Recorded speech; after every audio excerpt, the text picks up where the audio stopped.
அண்ணே காஞ்சிபுரம் போனோம், டாக்ஸி வருமா? போலாம் வந்து ஏறு, வா வா. சரிண்ணா, காஞ்சிபுரத்துக்கு எவ்வளோண்ணா வாடகை? சரி ஏறு 400 கூட ஏறு, உட்காரு வா. அண்ணா எனக்கு சென்னை போகணும், போலாமா? ஆல்ரெடி புக் பண்ணிட்டப்பா சவாரி. எவ்வளோ கொடுத்தாரு அவரு? 400 கொடுத்தாருப்பா அவரு. அண்ணா அந்த 400 நான் எக்ஸ்ட்ரா 200 சேர்த்து தரேன், என்ன கூட்டிட்டு போ. இது அண்ணா இந்த 200 என்ன 200 மடங்குற? நான் சேர்த்து 800 தரேன், வா என்ன கூட்டிட்டு போ.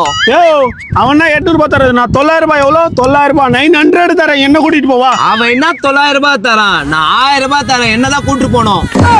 நீ என்ன போட்டி புச்சோன்னா இருக்கிற, போ நீயே போய் தலையோ, இவனே கூட்டிட்டு போயா. இல்லை வாழ போன 6.5 hours later. ஏ சொன்ன மாதிரி என்னோட கமிஷன் 200 கொடு. இதோட 8 கஸ்டமர், இன்னும் 2 சேர்த்தா 10. போட்டு கொடு. அண்ணா மதுரை போனோம், டாக்ஸி வருமா? 1000 தரேன், ஃபர்ஸ்ட் என்ன கூட்டிட்டு போ. உட்கார்றவா? கட் பண்ண அப்படியே கட். அண்ணா நான் 800 தரேன், 800 தரேன், நான் என்ன இப்போ இல்லை கேட்டவா?